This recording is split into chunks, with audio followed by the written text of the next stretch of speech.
Good evening, everyone. Welcome to another wonderful tasting with the Virtual Tasting Society. I am Vadim Perlovsky, and today I'm excited to welcome a brand from the land down under. We have today with us Starward single malt, or not only single malt, but Starward Australian whiskey. The founder, Dave Vitale, is here with us, and a few brand ambassadors as well. So we're excited to welcome the whole team. Thank you very much for being here. We're being joined by the Los Angeles Whiskey and Spirits Guild and a few other members as well, so that's pretty great. The Los Angeles Whiskey and Spirits Guild president is David Donahue. David, do you want to say a couple of words? Thank you very much, Vadim. I really appreciate, again, as always, all the work and effort that you put into bringing everybody these wonderful experiences. It is a phenomenal way to be able to spend an evening. And welcome back, Dave. Very excited to be able to kind of go through the expressions again. It was a memorable experience last time. To all the members of the Los Angeles Whiskey and Spirits Guild that are here joining us, thank you for being here and taking the time. And anybody new and all the brand ambassadors, welcome. And now Vadim will give us a little bit of a rundown of best practices. Thank you, David. So as David mentioned, welcome everyone. Thanks for joining us. Just a couple of key points. We're here to participate and ask questions. Please utilize the chat function. But if you do want to share some tasting notes and unmute yourself to participate in the conversation, you are welcome to. Just remember to put yourself back on mute. So if you're not actively speaking, and I see that you're unmuted, a lot of times that happens by accident, so I will help to mute you. Please don't be offended. Feel free to send me a private message and you're welcome to unmute yourself again. We just do that to make sure that there's no kids in the background or sirens going by and whatnot, so we're not talking over each other. Just keeps the communications clean. But other than that, participate in the chat, ask questions, participate in the conversation. We're here to ask questions and get nerdy. We have a very special surprise for everyone joining us today, but I'll let Dave or Sean introduce Maddie and tell us what the surprise is. Thanks, Vadim. Always happy to kind of do these things. It's a great way to connect with people that love whiskey, spelled both ways, and me included. So it's just great to be able to share our love of whiskey together. That kind of inspired me to set up a distillery 13 years ago, and I have to say it's been a bit of a white-knuckled experience through the years, but I think we've got some exciting whiskies to share with you tonight. A bit of a reward for all of that perseverance and perspiration and like blood and all the other things that go into kind of setting up a business and a distillery particularly. You all have met Sean perhaps before. He's our West Coast brand ambassador. He lives in San Diego, but takes care of pretty much any market where people love whiskey, which is, a lot of places. Everywhere. And with us today is Maddie. Maddie is actually at the distillery in Melbourne. He's our Australian brand ambassador. Sean and Maddie work together to kind of also inspire bartenders and restaurants to think about how they can kind of bring whiskey to the table, not just before a meal or after a meal, but with a meal. So that's pretty exciting too, and that's part of our story. You all have a red Manhattan, so hopefully you've poured that over some ice. I'm gonna turn over to Maddie now, who's going to give us a bit of a tour of the distillery, so you guys can have our pre-batched Manhattan cocktail all the way from Melbourne, while Maddie walks you through the distillery. Awesome. Thanks, Dave. How you doing, everyone? Welcome to Port Melbourne. This is the home of Starward. We've got a distillery running in the background. Sorry about any noise. We are in the middle of sending out some spent grain and grinding up some new grain for the next mash, which is about to start. I'm going to take you for a quick whip around the distillery.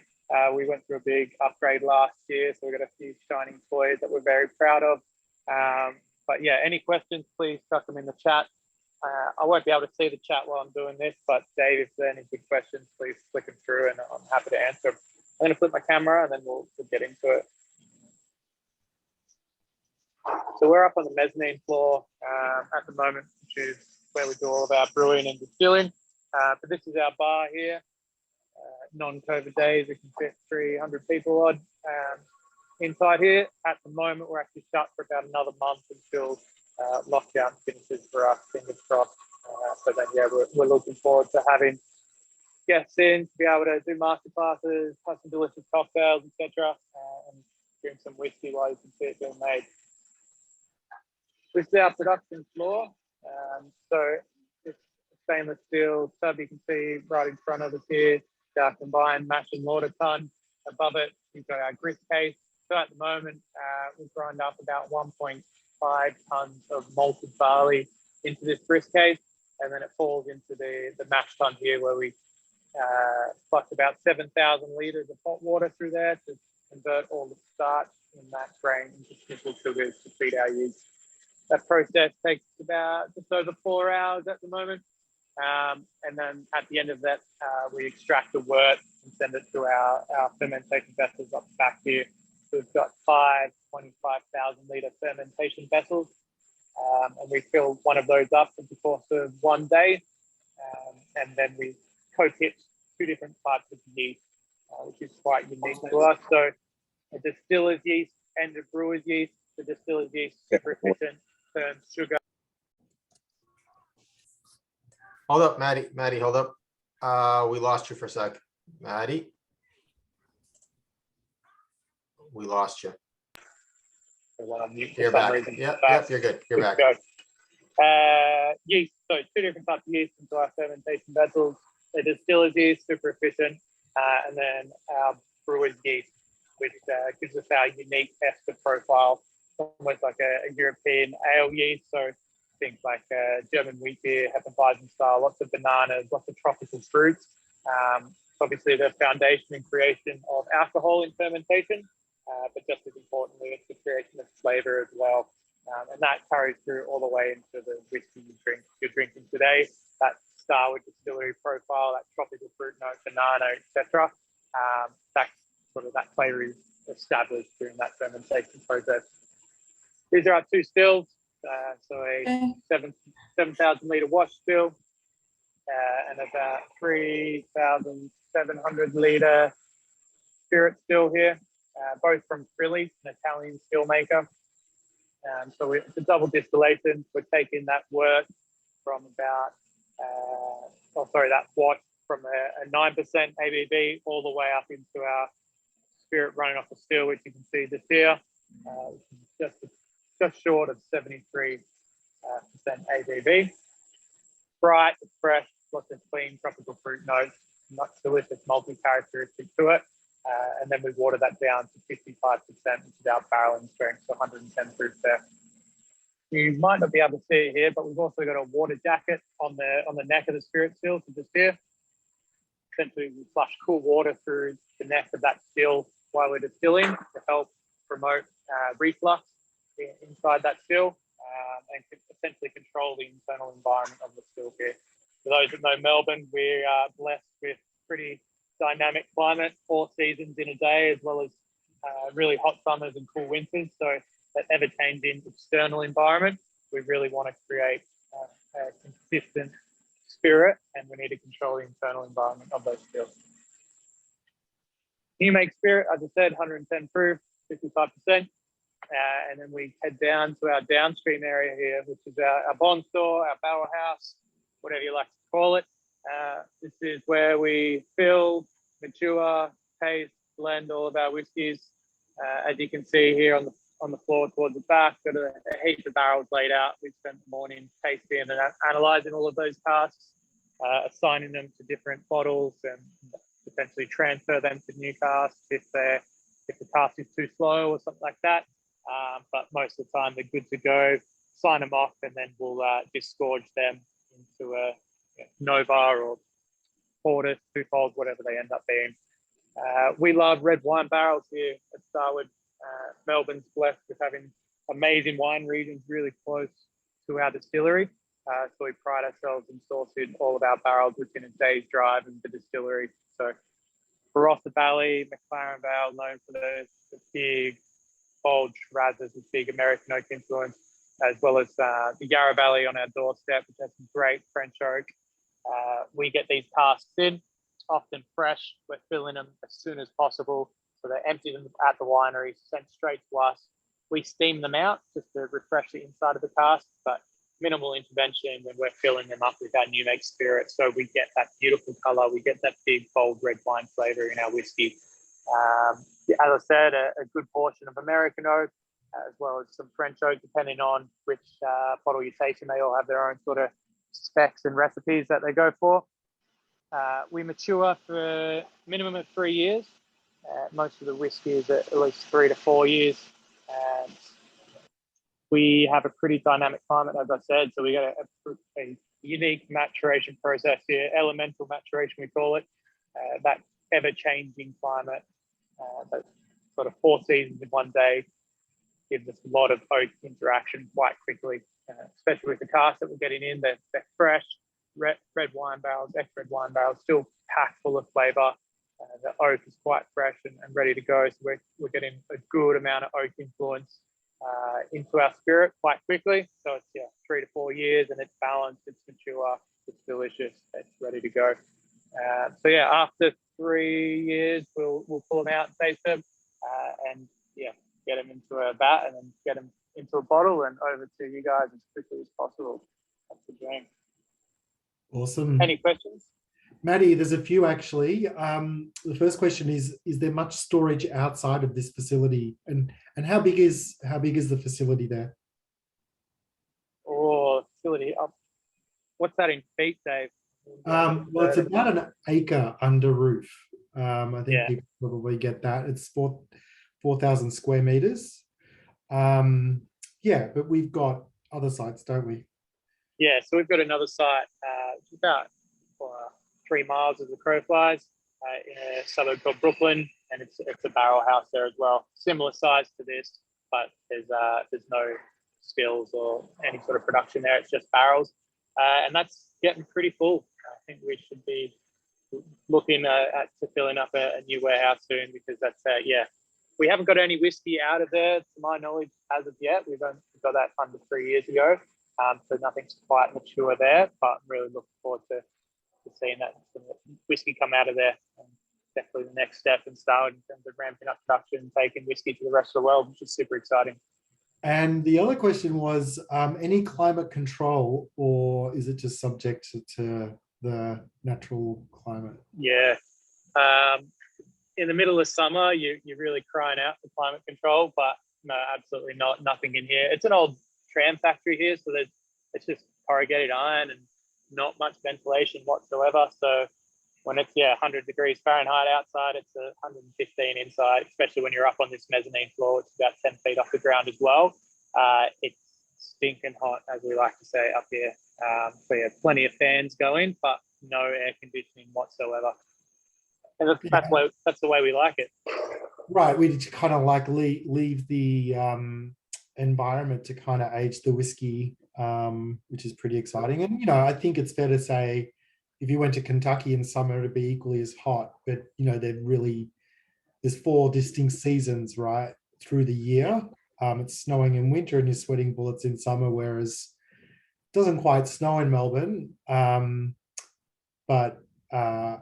You can get a bone-chilling wind through the winter, definitely, and then in summer it can get up to well over 100 degrees Fahrenheit, right? Like 44 degrees Celsius, upwards of 110, right? Yeah, pretty wild, but I guess that's Melbourne, right? We're used to it, we love it, and that helps make Starward the way it is. Yeah, exactly. So what have you been up to recently in terms of launches in Australia? In terms of launches, the latest one we released is Unexceeded. I'm not sure if you can see any casks in here, but some old Islay Scottish casks that we got in, and we finished some whiskey in those for about 6 to 9 months. That was really, really tasty. We don't really play around with peat at Starward in terms of putting it into our spirit, because there's not much peat in Victoria or close to our distillery. So But being able to get these tasks in, we've been able to do our own sort of expression, you could say. But what I really loved about that was that it was still distinctly Starward. Like you could get that big red wine characteristic up front, but then you had this like peat and ID medicinal note on the back palate, very specific to that Isla peat, which is really, really interesting. So that was a lot of fun. I'm not sure what else I'm allowed to say in terms of upcoming releases though, Dave. That's when we get in trouble. We'll keep that under wraps. But I can share with the group we're going to get some unexpected in the new year, so that's pretty exciting. Amazing. It'll be arriving just in time for our spring, so just the right time of the year to kind of start, sipping on some peat finished barrels. What was your favorite cocktail with it? Oh, like any riff on like the penicillins, like classic Sam Ross, like you had to do it, right? Like Melbourne bartender, peated whiskey, like it's just, So I've been making a few of those, fresh ginger juice, spicy, that's my pick. Or like simply just with like fresh, just straight ginger beer, little highball style, simple, easy. Yeah, awesome. Cool. Well, I know you've got a busy day ahead of you. Say hello to everyone from me, Sean, and I can't wait to see you, mate, face to face. I'm going to give you a big bear hug. Looking forward to it. But in the meantime, look after yourself, and I'm sure we'll catch up soon. 100%. Great to see you. See you later, Sean. Hope you enjoy the tasting, guys. All right. Maddie, thanks so much, man. Good to see you, brother. All good. You too, man. See you guys. Right, bye. See you, bud. Bye. So Maddie mentioned that you guys do a lot of wine finishes or wine aging. Do you have any expressions that are exclusively ex-bourbon cask? We, up until, it's a really good question, Vadim. Like, so basically I'm going to say about 98% of our whiskey in Bond, and the whiskey that we've produced is aged in Australian wine barrels. Some of them fortified, and we've got one of those tonight, but mostly big Aussie red wine barrels. And there's a few reasons for that. The first is obviously they're in abundance and close by and bloody delicious. But equally, one of the things that like inspired me to set up Starward was this idea that, as I said in the welcome, I love whiskey spelt both ways. I have a huge amount of respect for all of the whiskeys that kind of have, preceded Starward. And so in that mindset,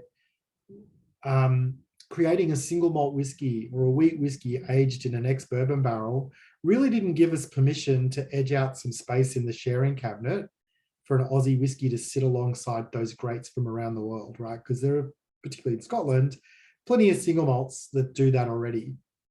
And so the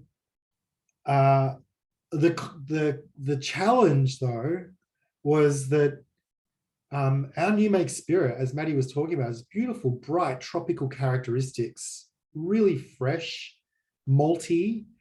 It's more like a barley schnapps than it is, white dog that needs time to age. And so you put that in a bourbon cask, and my God, do you get something that's amazing. And so there was this big tension of like, I know this will make a delicious, new make spirit for a bourbon barrel, ex-bourbon barrel. But I need to remain true to what we were doing as a brand, which is to create some space for an amazing Aussie whiskey at a decent price point to be in the sharing cabinet along Maker's Mark or Wild Turkey or a great rye like Sazerac or Rittenhouse and some, scotches, obviously, Japanese whiskey. Now we've got Indian, Kavalan, Taiwanese, you know what I mean? And so if I'm going to edge out some space, I've got to stand for something distinctive. So we had 4 barrels in the Bond store that were ex-bourbon barrels for about 8 years. For the first 8 years, we only had 4 barrels in there. And they were my 2 favorite bourbons, Wild Turkey and Makers. We launched them as a small batch release, and they sold out like hotcakes. And then it was like, oh, geez, we probably should have laid away a little bit more, even if we did 4 a year, right? So we've started laying away some ex-bourbon barrels because it is, remarkably Starward, nevertheless. All of those fruity characteristics from the malt come through. Really delicious and a lovely treat to really highlight how amazing the spirit, the spirit that goes into oak is at Starward. It's not just about the oak doing a lot of the heavy lifting with Starward. It's that wheat spirit that we use and the single malt spirit itself that kind of create twofold, and obviously the new make spirit for the rest of the portfolio. That was a really long answer to a very simple question, Vadim. So, you need a bell or something, or an umbrella, a virtual umbrella, to kind of get me off if I go too long. No, we love the rabbit holes. Take all the time you need to go down. Tell us everything. No worries. Well, with that, I think that's a perfect segue into twofold. Awesome. Let's taste the twofold. Yeah. So this is the most exciting whiskey we make, I think, as founder. And like that's a very big statement because we make some bloody good whiskeys. And the reason why it's so exciting is because really, if I had to think of a whiskey that had the most potential to be in everybody's sharing cabinet, and we all have one, right? I'm not alone in kind of having my special occasion cabinet with whiskeys that like one day I'll open, or I'm very discerning with whom I kind of share them with. And then the sharing cabinet, which has got my whiskeys that are there for every day. And it doesn't mean that they're light or don't have some intensity or poke you in the eyes and kind of say, hello, I'm a peated whiskey, but they're there every day. And this is what we wanted with Twofold, is something that could be in the sharing cabinet, be distinctive in flavor profile, really delicious and approachable, accessible from a price point and an availability perspective. And the dream for me is that like new whiskey drinkers that like are exploring the category have a taste of Starward and go, you know what, I really think I can get my head around whiskey.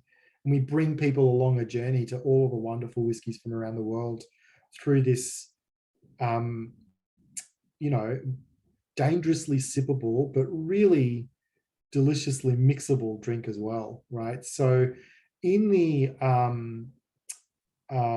Red Manhattan is a special blend of Twofold. It's mostly grain whiskey that we put into our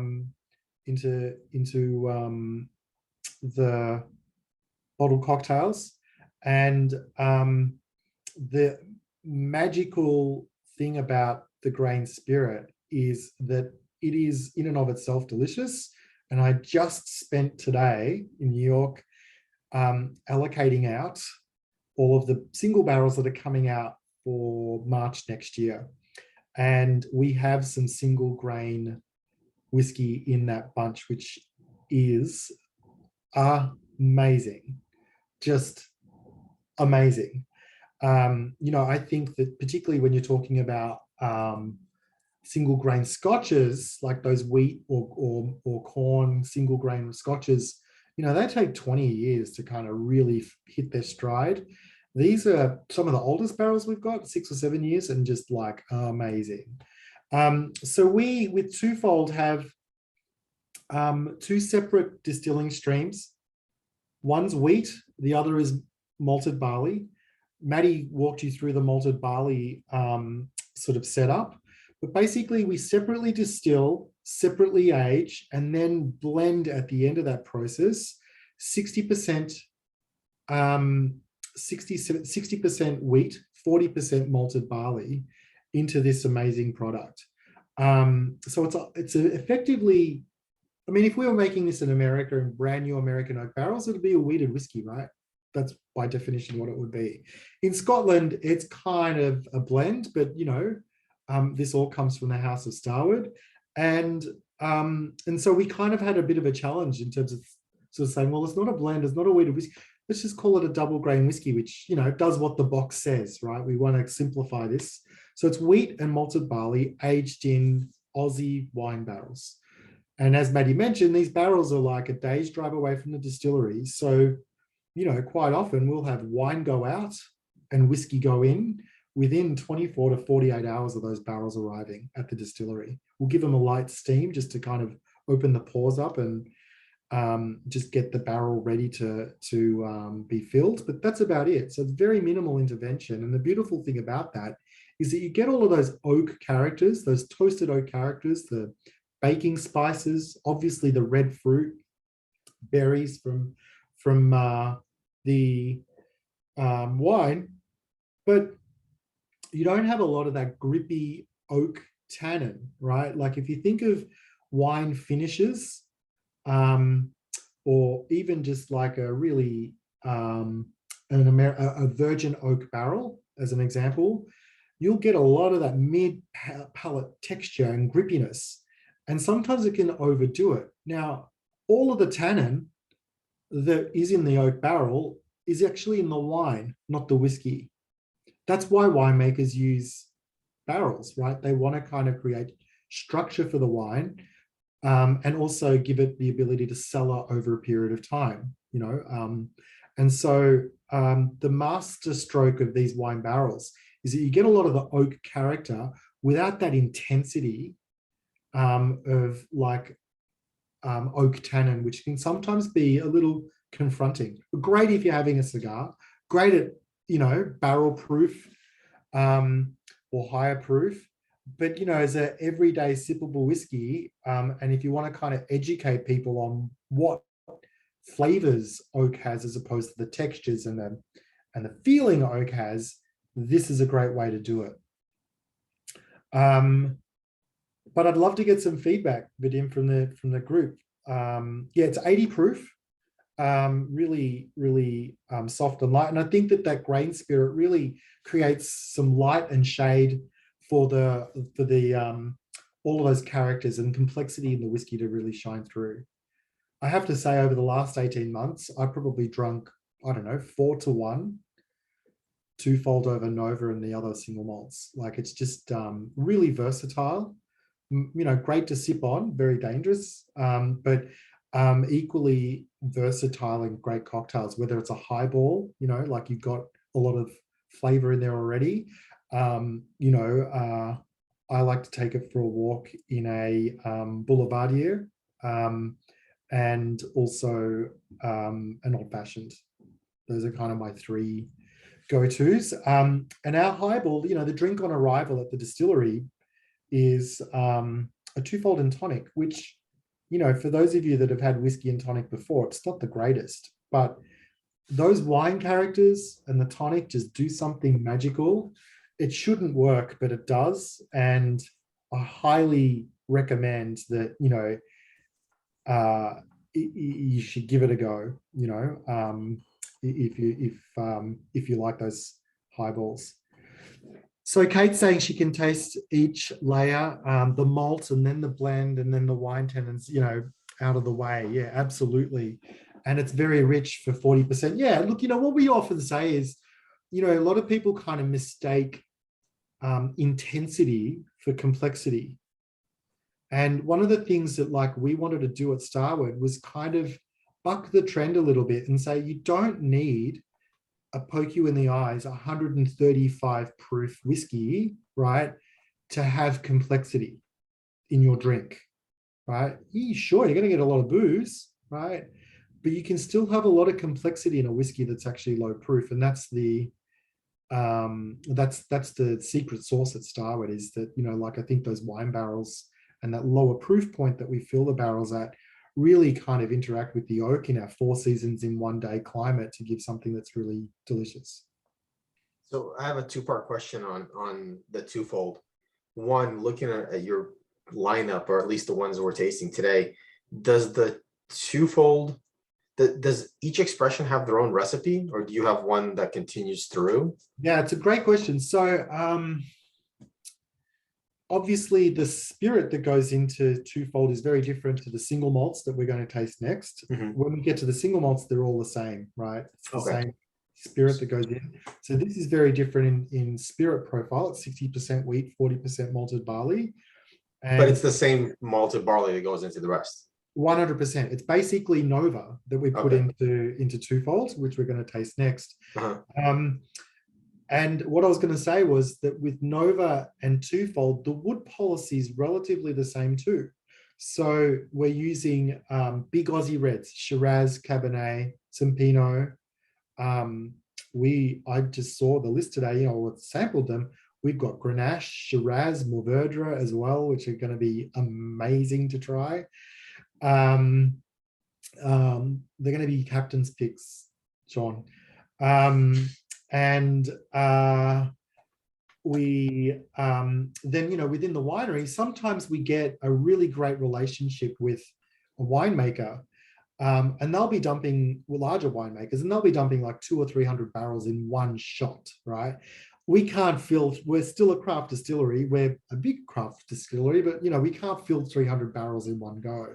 So some of those wines will turn to vinegar. Wine barrels will have vinegar in, we'll turn the wine into vinegar before we can fill them, which is not great. So what we do to preserve the flavors is actually shave, toast, and recharge them. And if you've had Cavalan on, I don't need to really go much into detail into that. The difference is that they're still really quite fresh, right? Like they're getting STR barrels from California, right? And France mostly. And, these are around the corner. So they're still quite fresh. And, if we start to kind of map this out, we have American oak barrels, French oak barrels, you have Shiraz, Cabernet, and Pinot. So there's 6 barrels, STR and fresh, right? So that's 12. Then we also do a char finish, which is basically starts off as fresh and finishes with a char, right? So now we've gone to 24. And then at the wineries, some winemakers, particularly with Shiraz, will have 1 vintage barrels, which means they see only 1 vintage, 1 season at the winery, and then they get brand new barrels back. Whereas some other wineries will keep their barrels for 2 or 3 vintages. Some of them keep them for 10, but we're not interested in those barrels because they're not very generous. So, once you ladder up a single vintage or a multi-vintage layer at Starward, we go from 24 to 48, right? And we haven't even talked about the grain stream, right? So we could have a single barrel launched every week of the year at Starward and still not come back to the same type of barrel. And that is the magic of Nova. It is the sum of these parts. It's the grand cru, if you're kind of familiar in wine and champagne worlds, and of our inventory, of our bond store. And it's quite magical, particularly when you have the opportunity to taste 60 barrels. I'm still conscious, so clearly I didn't swallow. But you go through that spectrum, and it just is still, to me, 14 years later, like mind-blowingly exciting to kind of sample all those individual components, and then deliver on that promise of what I was talking about before, Vadim, of like complexity without intensity. It's probably a good segue to move to Nova. Yeah, I was just gonna say that with the wood policy that Dave just described, which is like absolutely mind-blowing. Every time he breaks it down like that and describes it, I'm just like, to get the consistency of Nova every single time and have that available consistently in the United States in a market like this, like that blending is like, that's like magic. I mean, it's like wizardry. It's amazing. It genuinely is. And I live in the Pacific Northwest, so clearly it's not me, and it's never been me really. It was part of the sensory panel. But one of the things that I knew very early on was that, as founder, you have to master the art of letting go, and eventually you let go of everything apart from storytelling. But the key thing that was critical for me was like, if we're using wine barrels, this is new territory, particularly if we're fully aging in wine barrels, which is what we do, right? It's not a wine finish, it's a wine start. And so in that context, I felt like it was really important for us to recruit winemakers to the team that could talk the language of our suppliers and understand and learn about that wood policy that's going on at the winery. And secondly, make sure that consistency was a critical part of our story and narrative. You know, we've all had amazing single barrels. We've all had amazing small batch craft whiskey. And, you know, I think we're probably in a class of whiskey drinker that, you know, understands that, like, if you're getting a single barrel or if you're getting a small batch release, that there's an expectation that the next batch is going to be different. And I love that. That's part of the magic of those whiskies. But if you want to be in the sharing cabinet, it has to deliver on that promise every single time, right? You know, if I'm asking Dave Donahue to go and, you know, put some Nova in the sharing cabinet so he can share it with some friends and get them to buy it, I want to make sure that his friends, when they go to the store and put it in their sharing cabinet, are drinking the same whiskey. And so consistency has been a really strong ethos at the distillery, not because I don't love the variation. I'll just explain to you how mind-blowing it is. But it's because we're so committed to making sure that, like, we deliver on that promise every single time, that, like, we're making it, you know, your job easier to sell our whiskey to your friends. And so consistency is key. It's one of the things that when we get to Solera will kind of blow your mind even more, how we kind of achieve that. Dave, you got a question? Yes, thank you very much. I do appreciate it. As you were kind of talking about how, you know, there's sensory panels and there are consistency is important, could you kind of take us down that path of what's involved in those panels? How are you, I think you're in Seattle, Washington, correct? Yeah. And then and so I imagine you have samples of the various different sort of barrels that have already been blended in Australia, and then they're sent to you.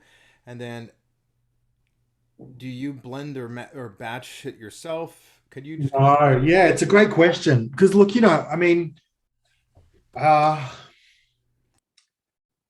think you could probably divide the craft distilling scene into like 3 or 4 camps of people, right? There are technicians that wanted to create themselves a job, right? Because they hated their manager and then decided to start a distillery, right? And some of them do an amazing job, right? They've found their calling. There are people stupidly that think that whiskey is a way to make a quick buck, right? And then you've got people in the middle, and I guess that's kind of me, which is like, I'm not a business person, but neither do I have anywhere near the close to the best palate at the distillery. And I knew that very early on. And that's why it was critical for me that, like, we recruited people that came from the world of flavor, you know, that understood it. So in the Bond store, in the Rick House, we basically recruit winemakers. In the brew house and still house, we have brewers. Why? Because that's their world, right? And they understand that domain. And basically they craft the spirit. Now, very early on, I used to be a lot thinner, a bit of a spare tire around my stomach here now. Did everything, right? Ran up and down ladders and, charged the stills like at 6 a.m. to kind of do the wash run, then go back home and get the spirit still going, then go home, have a shower, have breakfast with the kids, then come back to the distillery. It's only 4 miles away. Then come back to the distillery by about 8 o'clock to do the first cut, do some work, then come back downstairs and, turn the wash still around and, finish the spirit run, the heart run, and do that all again at midday and then sort of like nurse the stills into the afternoon. So obviously I'm intimately familiar with the flavor profile, but it's really important for me that, like, we're not single point sensitive on one person, me especially, because Sean will tell you, I can be a little forgetful sometimes, or like, have a lot on my to-do list. So yeah, you don't want you don't want the all of these promises that we want to make as a product and a brand to rest solely on my shoulders. So when it comes to sensory, I wish I need to find it. We've got like a very early folder that we used to have, which would basically go through the process of tasting all of the barrels as they were approaching readiness. And we had about a 10-point checklist that we would look at. And the page was double the size of we call it A3. I don't know if you guys use that, but it's basically double the size of a letter format page. And we would have enough space for 5 samples, with a reference being the first sample that we had, with a yardstick of like, fruitiness. What was the, were there any taints in there? Were we getting any of the oak characteristics? What sort of oaks? Was there any sort of wet cardboard characteristics, and all those sorts of things, so that we could kind of both test for positives and negatives. Question. Yeah. So you're talking about, you have this piece of paper, you put these samples on it. Correct? Yeah. And then we kind of scorecard them. Yeah. I'm trying to picture in my mind how many barrels those particular samples represent, to give me an idea of how big the batch is ultimately going to be. Well, For these example, were single barrels. These were single barrels, right? I'm walking you through. So first we do a sensory on the barrel. The right? individual barrel before you join it with anything else. Correct, because we want to know that it's like in and of itself, individually ready and without taint and within spec, right? This is very early on. Early on in the blending batching process, or early on in the formation of the company? Both in the formation of the company and the batching process. Over time now, the team can basically draw a sample from the barrel, and they'll do that annually. So if it's a 3-year product, it'll be sampled 3 times, maybe more, depending on its progress. And it's effectively a pipette, thief. A thief into the barrel. We've got filtered water, and we'll cut it 50-50. So we're tasting it at roughly, what is that, 27.5% ABV. We all know what ethanol tastes like. That's not what we're looking for, right? We're looking for what else is going on in the barrel. And so those single barrels were sampled at that 20%-ish sort of strength, 20 to 30% strength, 50-50, as are they today. The team is way more proficient now, basically tasting and going, yeah, that's good. Let's keep, it's progressing well, or it's not progressing well. And when you're doing all of the 1 years at the same time, you can kind of yardstick them against each other too, right? Same with the 2s and 3s. Once that's happened and we go, okay, well, let's talk about the 3-year-olds. They're ready. They taste good. Now we're going to go through the process of figuring out which barrels are going to go into the next batch. And as I said earlier, there's probably 10 major styles of barrels that are in the bond store. So even though I said there's 48 single barrels that you could kind of go around, we can group them into that 10 major styles. And from there, what we do is basically formulate a blend of those batches in small formats, like less than a full quart-sized bottle. And what we will do, the blenders will do that, the winemakers, the blenders will do that. And then what we'll do is conduct a blind triangle test where 1 or 2 of the products is the current whiskey that we're selling, or 1 or 2 of the products are the batch. So there's 3 whiskeys, and you need.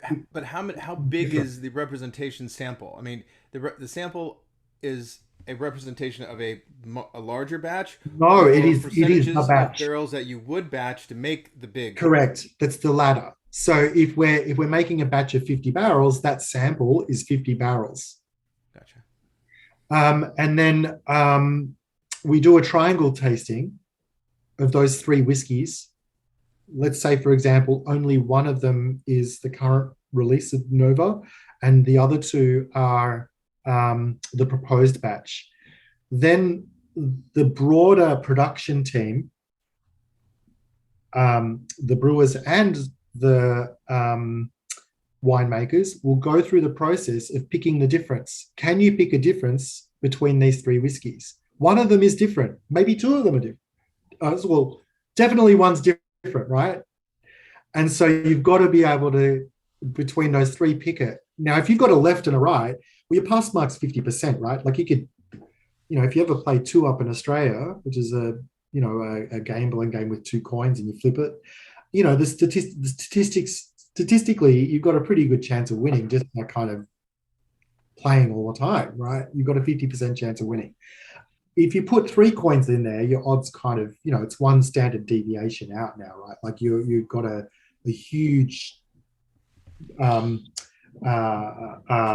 statistically, it's a lot, the threshold's a lot higher. So your pass mark's higher, and you need to kind of be pretty good and game it. And so we use the triangle test to pick the difference.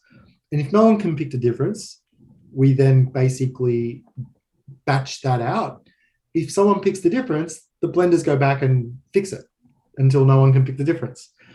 But just coming back to the old days where we used to do it, like on a 10-point checklist and rate it 1 to 5 on those 10 points, right? Of like, is there any sulfur? Do we have any phenolic compounds? Do we have wet cardboard? Is it fruity? Is it does it have like any sort of ethyl acetone kind of characteristics to it, sharpness, right? We used to start all of our sensory work, Dave, with a reference whiskey. And the reference whiskey was famous grouse, the famous grouse. And we chose the famous grouse because you know what? A, it's readily available and not that expensive to use as a reference. B, it's bloody consistent. I'll give you the tip. C, it's not a perfect whiskey, right? So it kind of had components in there that gave us the ability then to, most importantly, test our palate. So if the famous grouse, when I'm doing the reference check of my sensory panel in the morning, doesn't taste like the famous grouse I tasted last time I did the sensory, what is it? The famous grouse or me? So Obviously the grouse. We would stop. I would stop, right? I'd just basically say, okay, my palate's off. I'm not going to go and taste 5 other barrels when the reference that I have, that I know intimately, doesn't taste like it did last time. And I tell you now, about 40% of the time, it could be your mood. It could be the tie you had for dinner last night. It could be that you're coming down with a cold and you don't even know it yet. That happens a lot. It's like, my palate's off. That's weird. I feel fine. I didn't have any tie, right? I'm in a good mood. And guess what? 2 or 3 days later, you get a cold, right? So like you do that sensory work and then all of a sudden, allergies, great one, Kate, like all of a sudden, you can say, okay, I'm not going to taste these. And 4 times out of 10, that's the case. So we've got a broad team to do the sensory work because you can't really leave this to chance if you're so committed to consistency. So I understand the sensory group. I understand the team. I understand the triangle. And if I understand you correctly, Dave, I understand that the one that you're bringing in that's going to be a new, it's going to be the new release. You want it to line up with the other 2. Yeah. Or the other 2 is the new release and it needs to line up with the one, right? So who is putting those 1 or 2 together? Not me, right? I'm too far away, number one. The brewers or the winemakers that you it's said? It's the winemakers. We've got 2 people and, like when we bring another barrel in, I promise that we'll get Carly or Jared on the call. They're lovely. And, the beautiful thing about Carly and Jared is we did some, we did a barrel pick with Carly actually. And she was like, she didn't have any notes, and she was like, I remember that barrel. I can tell you exactly what it, and like just kind of, so they are at one with that inventory. Right. Okay. I want to let us go on to Nova. Anybody's holding off, not like me. I've already started it, and it's fantastic. Yeah. Don't hold off. So this is a wonderful expression of all of those different types of barrels we've got in the bond store. The style of whiskey that we're going to taste as a single barrel is but one of many that go into the batch. Consistency is key, as we discussed. You've got to check your palate, check yourself before you start tasting whiskey. And tasting and drinking is very different, right? Tasting, it's very meditative, right? You're there to kind of critically examine a whiskey, and you want it to be, as professional and scientific as you possibly can. Drinking, any way, anytime, any place, right? Very different. And so I think, it's a bit of counsel for me is like, just check yourself when you're, at a bar or at a campfire and tasting the whiskey, a new whiskey for the first time. Just kind of go, well, am I tasting or am I drinking? And if it's not that great, or it's, hasn't met your expectations, and you're not tasting, right, in terms of like, I'm doing this in a regimented fashion, come back to it. Give it a second chance. I'm talking about Starward. I'm just talking about generally. And that's why a local watering hole, a local whiskey bar that you always do that in is great, because it's pretty consistent. Same temperature, same aromatic profile, that you're around. And so, you're keeping those those variables pretty consistent. Michael, you could write our tasting notes for us. Balanced with some bright fruit notes, caramel, toasted oak, absolutely, buttery finish with some candied fruits. Yeah. Balance is critical, right, in approachability. You want a really good balance between the oak, the previous use for wine in our instance, and the spirit. And, what I find often with wine finishes is the balance is harder to kind of really keep in check, right? Because you're getting a double hit of oak, right? You've had the first aging process, and then you're, introducing often a brand new American oak barrel, right? Like that's had some wine in it. Sure, the tannins are out. It's a double oak barrel. So getting the balance right in those is extra hard. And if you can pull it off, as quite often Kavalan does with their finishes, it's great. There you go. Michael, you've had an invitation to go to Melbourne.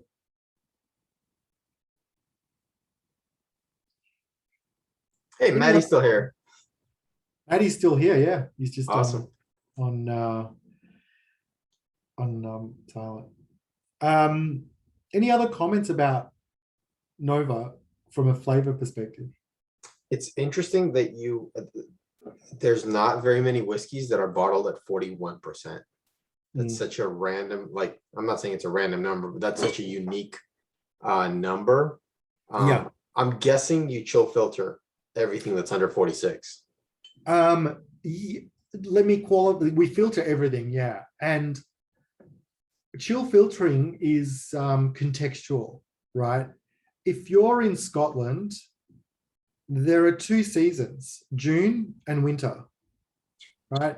So if you're chill filtering in December, more than likely the temperature of this whiskey that you're chilling is approaching, mid to low 30s in Fahrenheit. We basically chill our whiskey, but nowhere near that level, right? The reason why we chill it is because the temperature can be so different all throughout the year that we want to pick a midpoint, which is about, I need to double check this, but I'm going to say it's about 55, 60 degrees Fahrenheit, 12 to 15 degrees. And so, yes, we do, but it's for a few reasons. Number one is like, we want that number to be the same every time we chill it for consistency. And secondly, it tastes better. It's just a matter of fact. So, like we've done a lot of sensory work, and it tastes better when it's filtered than when it's not. You know, wine and barrel aging is a really different proposition to using an ex-bourbon barrel.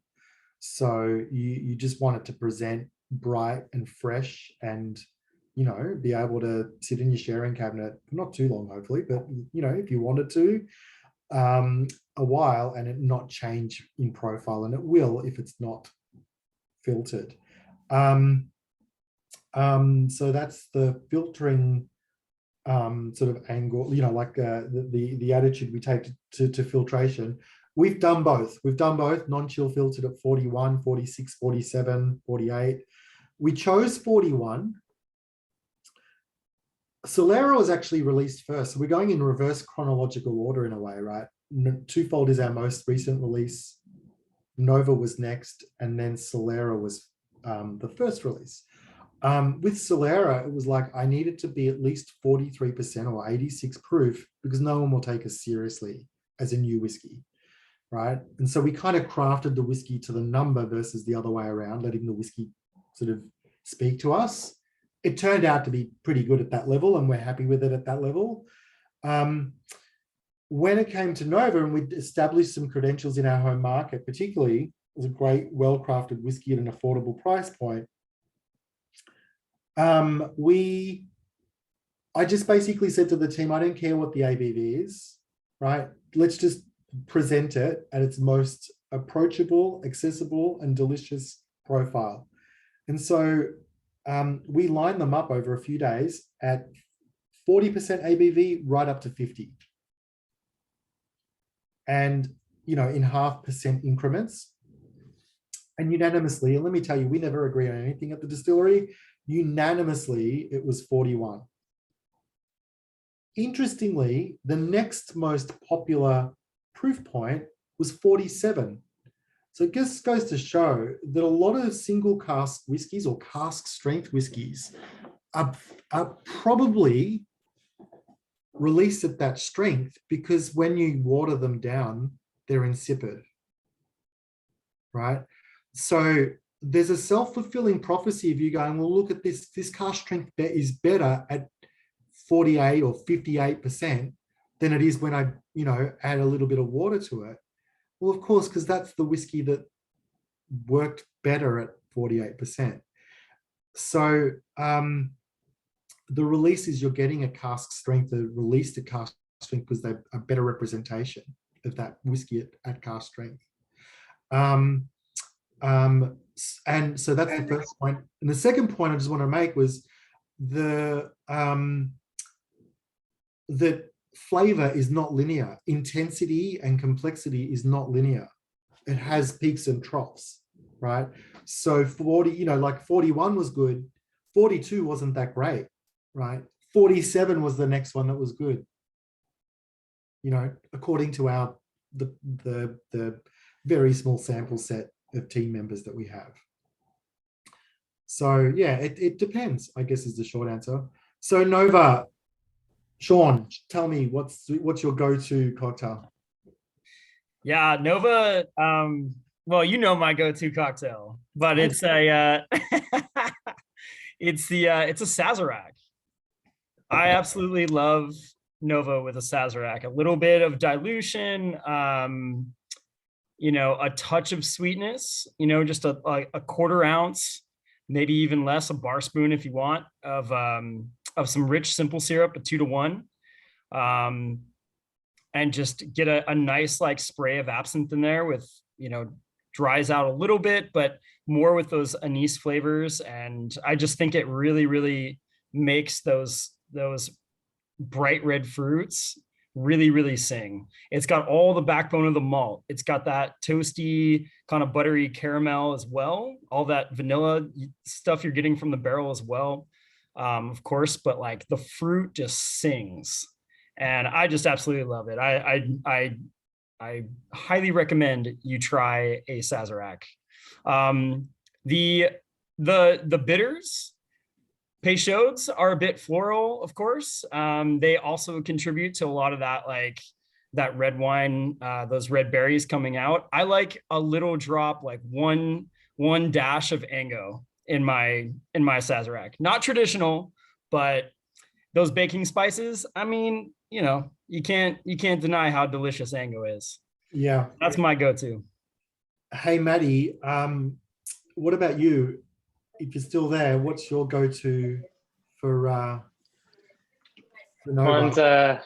tawny old fashioned for the Nova. So essentially just a classic old fashioned, but replace the simple syrup with like a sweet tawny port. And then, yeah, a couple of dashes of bitters and it's good to go. That the tawny, or the port, I should say, obviously adds to that big wine element that we get in Nova already, and then you're getting the sweetness from that tawny port as well, replacing the simple syrup. So just a bit more complexity to it. We garnish it here with like a drunken cherry. So we essentially every year in cherry season we get like 30 pounds of cherries and then essentially soak them in a tawny port mix, old fashioned mixture, and let them sit for about 6 to 12 months, and then garnish it for the next season. So they're a nice little treat on top. But yeah, that's my favorite Nova cocktail. Well, if anyone's curious, mine is very traditional. It's a Manhattan. I'm not as boozy as these two. So 1 part Nova, 2 parts, well, 1 and a bit, 1.5 parts Nova, 2 parts vermouth, and Peychaud's bitters is my go-to. And then, yeah, the drunken cherries. We've made a new 4th of July tradition. So obviously cherries in Australia are a December thing, which is kind of weird for all of you, I'm sure. So I kind of figured that being in Washington, like with amazing cherries at our doorstep, I sourced 2 big boxes of cherries and are doing the same thing. And we did that on 4th of July weekend. I had all the kids. I've got 3 kids, so they pitted all of the cherries, and they're just seasoning at the moment in some Nova because I can, and we'll batch them up for Christmas gifts for the family. So, Brother, it's a bit of fun. my brother, I understand what you're saying. Christmas gifts for the family. Make sure you say that Nova from the cherries. That's going to be awesome as well. Are you using like sour Montgomery cherries, or are you using like sweet cherries in Washington? They're relatively sweet. Okay. Yeah. And Washington is lucky because in California we don't get the sour cherries that I love from like my homeland. The Montgomery cherries, they don't grow here. We don't have the cold winters that you need. And so I always like, every once in a while we'll buy cherries from up there, and they're like $20 a pound. It's something ridiculous. Yeah, it's ridiculous. I contraed them, and I got, like, it was blue murder. I kind of really got the better end of the deal on my cherry boxes for a bottle of whiskey. Anyway, it's another story. Another day. Yeah, Manhattan. And you know what's really good? There's a couple of twists to that. The upside down Manhattan. So, inverting the drink. So you get 2 parts of vermouth and 1 part of whiskey instead of 2 parts whiskey, 1 part vermouth. Like that's delicious as well. Is that is it upside down Manhattan in Australia? We call it the reverse Manhattan. Reverse. No, it's definitely reverse in Australia as well. Sorry. I didn't know. These guys are shaking their head. I'm surprised Sean's still on the, You also got to stir it the other way. Yeah, well, it's the only way it stirs, isn't it? Yeah. With your opposite hand too. Yeah, so that's Nova, guys. It's a really special whiskey, and one of the things that we're really excited about is the fact that our single barrels really tell a wonderful story about Nova. That like each of these component parts from the single barrels make Nova what it is. And so, I'm excited to kind of share with you these single barrels because it really makes a lot of sense for people to get why Nova is so amazing, like when you kind of taste these components. And this is the, shameless sort of sales pitch. If you see other single barrels around, particularly in on-premise venues, give them a try because they're really different. Not just like, I love Russell's Reserve, but a Russell's Reserve single barrel is a Russell's Reserve single barrel, right? Like, in a way that this is very different. Amanda, thank you. Let's keep moving forward, right? Like Valera, Wait, Dave, I have something. I want to read to you what I wrote please. about Nova. I said, tastes special like a single barrel. Thank And you. I was just thinking, if this is in my share case, I could easily pull it out and just tell everybody that this is a special thing I'm giving them, and because it tastes like it should be in my special cabinet. So yeah. Thank you. That's made my day. It really has. Like, it's what we kind of get up every day to do, right? Is kind of create a really special whiskey that people would be proud to share with their friends. It's very cliched in a way, but it's the truth. Kate, were those notes from this tasting? Oh, I can't hear you. You're muted, Kate.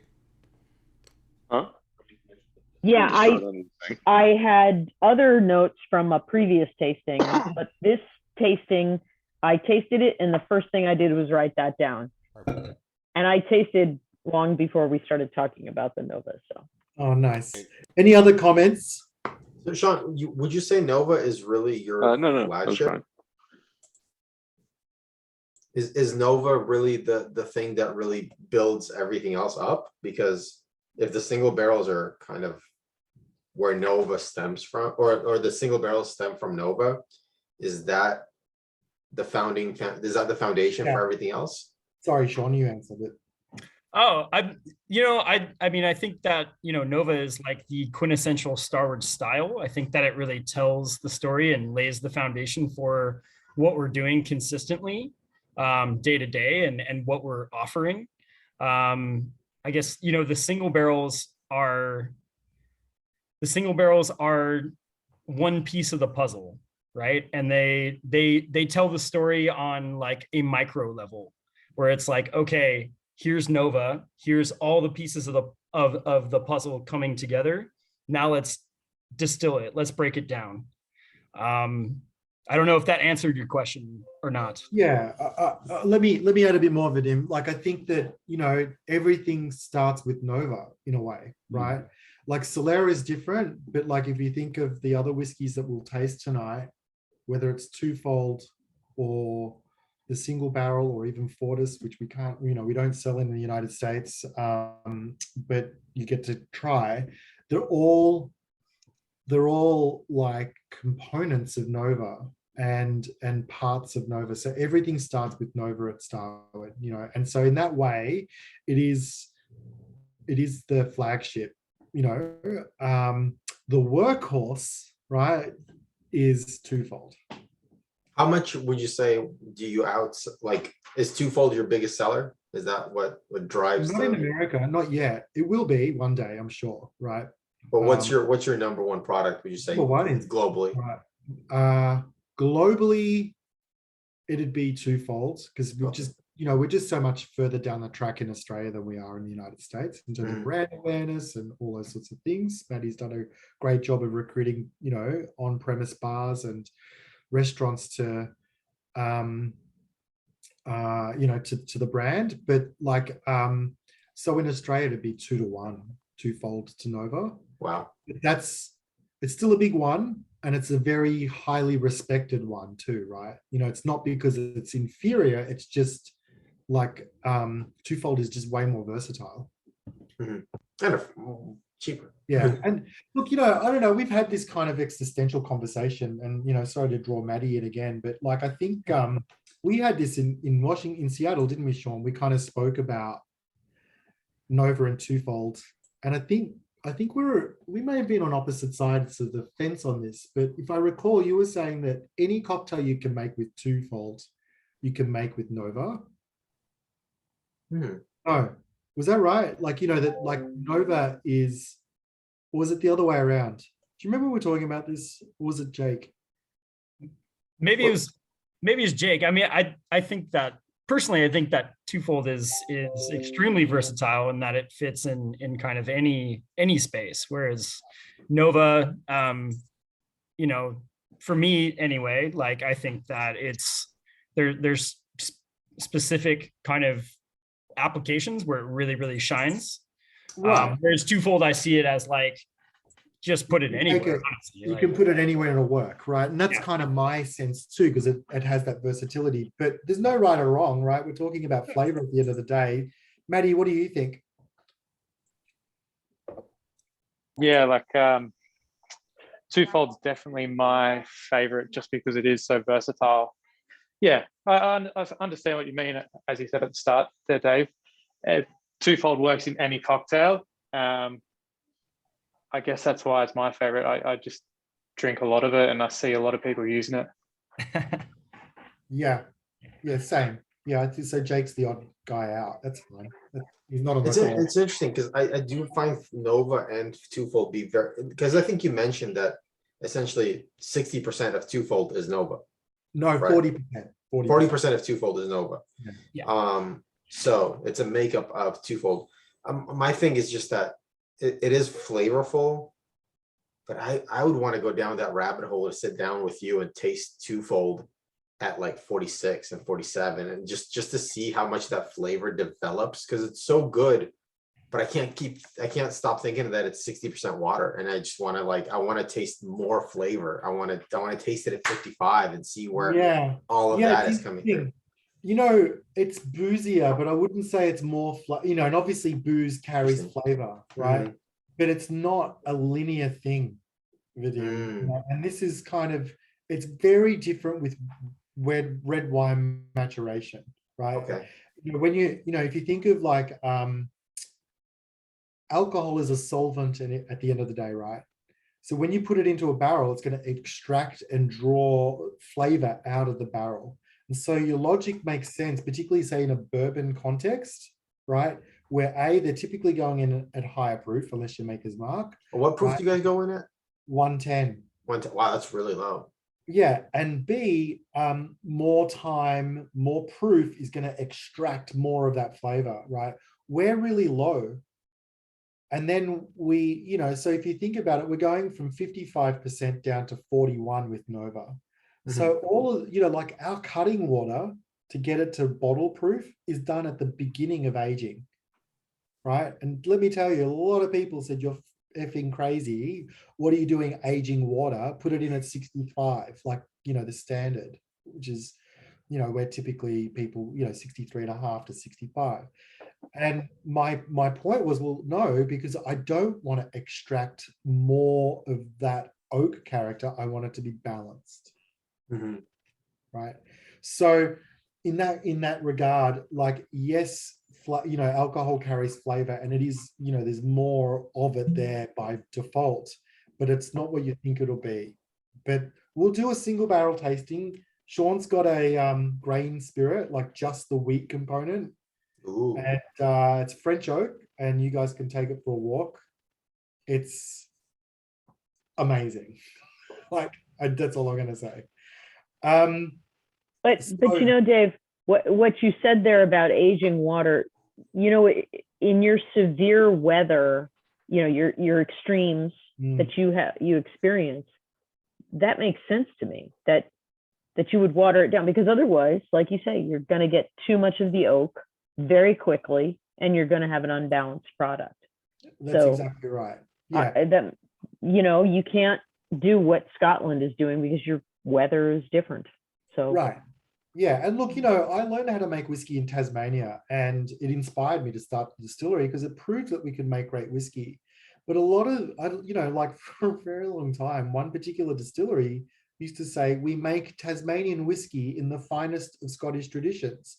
And I keep telling them, I'm all right. I got plenty of whiskey made in the finest of Scottish traditions already. Let's talk about something else. Let's take another conversation for a walk. And so particularly in Melbourne, it's very, very different, and, we're proud of that. It's why we kind of think of ourselves as a modern distillery. You see it in our packaging, you see it in our conversations. Love the new packaging, by the way. Thank you. There's no kind of talk of a brook by the side of the distillery, or the yeasts being propagated from the original yeast from the distillery 300 years. I mean, that's great if you've got it. Don't get me wrong, but we don't. Doesn't matter. We can still kind of A, create our own traditions, and B, talk to the place it's made, as great whiskeys do. And I will just add that, everyone knows I prefer cast strength usually too, but I think in the case of twofold, like what I'm getting on it, Dave, I put some comments in the chat, which is just the sort of creaminess on the palate and everything. I think would probably suffer from adding in or going at a higher ABV. So what makes it kind of unique and actually fairly tasty and different from everything else, I think would probably get lost at higher ABV and you get something completely different. Yeah, I think you're right. Like it is very different. Like it's more, well, it's in one way more of the same, but you lose the nuance, right? And that's kind of the thing that like we're looking for. It's actually quite, both of these whiskeys, Twofold and Nova, reward loyalty. If you sit down with 3 fingers of Twofold, or if you sit down with 3 fingers of Nova, queue up something on Netflix and just kind of binge on 6 episodes, you're going to really get to know these whiskeys and pull them apart. It's not like what you see is what you get on your first drink for all of the others. And so, I highly encourage you and your friends to pour 3 fingers of Twofold and Nova and just chill. Yeah, exactly. Shall we do Solera? Poor Amanda, kind of like she's probably finished by now. So Solera. Let's go back. What did you say, Amanda? Geez, it's a while back now. Do you want to unmute yourself and tell us? All I can say, my kid distracted me and I forgot where I was, so I jumped ahead. But I still have some, so I'm good. This one. I said I get a lot of like the dark fruit and a really great port note in this that I really like. Yeah. And what did your daughter get? I don't know. Alana, you wanna come smell?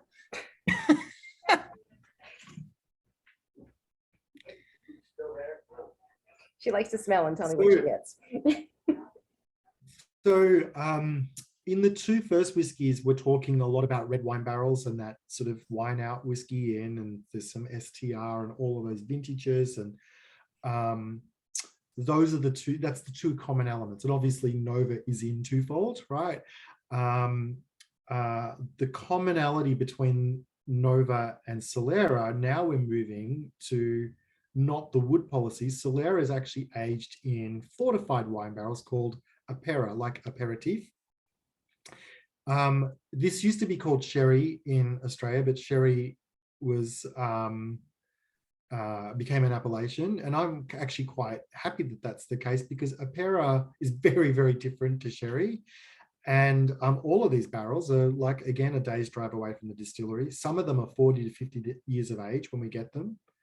And so they're like a park bench, right? They're sort of like pores are really open. And, for us, what we do with these are all like exclusively STR barrels, right? So these are shaved, toasted, and recharred. And basically resized as well. So they're early on, we had 13 gallon, 26 gallon, and 50 gallon versions of this whiskey aging. And the reason for that was light and shade. We knew we had Melbourne's 4 seasons in a day to contend with. When I started the distillery, I didn't know how long it would take to age the whiskey. And so having the ability to have 50-litre casks, 100s and 200s meant that I had diversity, just the same way we do with those wine barrels, to kind of play with to create the first batch. Solera. Does anyone know what a Solera system is? Yeah. Keep adding more. Keep adding more. So basically we have a 5,000 litre vat, stainless steel vat. We never emptied. It's never been emptied since the day we launched Solera in 2013. All we do is take 20% out to make the first batch, and then we top up that 20%, let it marry, and then when we release the next batch, we take out 20% again, and then top it back up.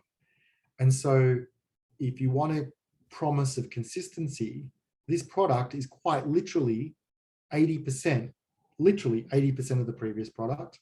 And that other whiskey that we've added has gone through the same process that Dave and I were talking about early on. So this is the old way of doing it, you know, a pyramid of barrels. So you can kind of visualize that. And just if you've ever been to a wedding with a champagne kind of pyramid, same sort of thing. You start at the top. After a period of time, it sort of waterfalls down. That looked like too much hard work. So that's why we used the vat. Glenfiddich do the same thing. This process is a little different. It was an inspiration for us, but basically their Solera ton is battered and then rebarreled and aged for a period of time to integrate, and then disgorged from those barrels. So you're not getting that every single barrel we've ever released is in your glass, which is, I can put my hand on my heart and say, the very first barrel of Starward we emptied in 2013 is in that glass that you're drinking right now. Might be in homeopathic quantities, but it's in there. And that's magical.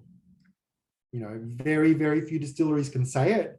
And even fewer distilleries can offer it to you for like under $100 a bottle. And what's the youngest whiskey in the Solera? So, you know, it's still that 3 to 4 Melbourne years that we talk about. You know, like it's not older. Those barrels are really, even though they're old barrels, once we shave toast and rechar them, they come back right back to life. But it's a special whiskey. It's obviously sentimentally really important to me. It's the first whiskey that kind of set us on our way. It's the one that I wouldn't be talking to you without. You said this one came out first. It came out first, yeah. Wow. When we launched, you know, we kind of benchmarked ourselves. I remember going to our largest retailer in Australia. They're kind of like a national version of Total Wine and More, if you can kind of visualize that. And lovely guy, Luke Grimmer, he said, Dave, how do you define success for Starward? And it's like, well, you know, I mean, I could have said global domination, which is kind of the truth, but really the thing that like I thought was important, that, you know, when particularly in the single malt category, when you think about trade up single malts outside of your Glens, you know, Glenmorangie, Glenfiddich and Glenlivet, you know, it's the Balvenie, isn't it? You know, like that's kind of the next sort of rung up the ladder that back in 2013 was, and still is, you know, an amazingly well-crafted whiskey, really sharp price point for what you're getting, and delicious, right? For my palate anyway. And so I said to him, because I didn't want to say global domination, success will be when we sell more Starward than Balvenie Doublewood in Australia. And it happened last month, which is kind of nice. So onwards, like, and Starward, like we'll keep going. But where, you know, like from that point of view, this was sort of not benchmarked from a flavor point of view with Balvenie, but it was trying to attract to Starward almost for the opposite reasons, right? Here you have the epitome of craft, heritage, history. Like, we just wanted to basically say, if you like that whiskey because it's well crafted, then you're going to love this whiskey because it's equally as well crafted, but made in a completely different way. And we wanted to kind of really challenge people's perception of what whiskey can be and push the boundaries a little bit. And so that's why, as I said earlier, Vadim, it needed to be 43, right? Like at least it needed to be, you know, punch way above its weight in terms of value proposition. And, you know, it's kind of been a victim of its own success because like there's $1 million of whiskey we never sell, right, in that vat. So I call it my $1 million promise to consistency. And we can't release a lot of it on an annual basis because we'll run out, right? And we'll kind of lose integrity with what's in the Solera vat. So how just quantifiably, how much volume is in the Solera vat? Let me do the math on, I'll do bottles because I think it's easier for us to kind of get our heads around. It's about 10,000 bottles. and then you drain 20% of that and add 20 Yeah. more. Yeah. So you take out 2,000 bottles, put 2,000 back in. Yeah, Wait. thereabouts. Yeah. Okay. And then, and Wow, so so 8,000 never leaves. So that's Yeah. $8,000 or 8,000 bottles worth of money just sitting there. Crazy. yeah, never. And let me tell you, mate, like I said it earlier, it's like there's been some white knuckled experiences, and I kind of, it's like the lion that's made friends with the, with the donkey, and it sort of like looks at it and just sees, or the pig, and just sort of like sees bacon. It's sort of, like, there are a few times where it's like, well, maybe we can just do it. It's like, no, because I can't tell you this story now, right? And so it's paid off, but geez, it was tough in the early days. It's on allocation. We just got a fresh batch in, right, Sean? Yeah, the cases that we got in Southern California sold out in less than a week. So Okay. waiting on the next one. Okay. I was going to say, the founders in the West, so we get a healthy allocation, but clearly not healthy enough. So Yeah. if you see it on the shelf and you like it, just buy it, because like it comes and goes, and like, it's going to get harder to get. Yeah, so that's Solera. Shall we move to Fortis? So this is a treat. a very big treat. Great. Thank you, Sean. A very, very big treat. Thank you all. Happy to do it. We are, a bit more of an established brand in Australia now. And so we were looking for something to kind of reward Starward fans with, that like really understood the flavor profile that we were kind of, this is the house style. And the second bit was like, you know what? I love bottled in bond whiskey. We can't call this bottled in bond because that's a bourbon thing, right? So this is my tip of the hat to bottled in bond whiskeys, all American oak. So what we've done is now kind of segmented the inventory and not used any French oak. American oak, mostly Barossa, Cabernet, and Shiraz. It's bigger, right? It's more full, you can read the notes there, more full bodied. It's got like, it's juicier. And makes a wicked old fashioned. So Dave, if I may, this is the baby version of our single barrel, essentially. Because ours is 4 years in American oak red wine barrels. So this is the baby version of our single barrel. One of your single barrels, if you didn't buy this single barrel, one of your single barrels friends, right, that came from the same winery is in Fortis. And where? It's in that, it's in your glass, right? Like it's the same wood policy and style and profile. So, the interesting thing is, coming back to what Bino was saying earlier, and we've been talking about proof points, this is a little lower. Like I think yours is at, Sean, you're going to have to help me out, mate. What are we at? 55.7 and 6.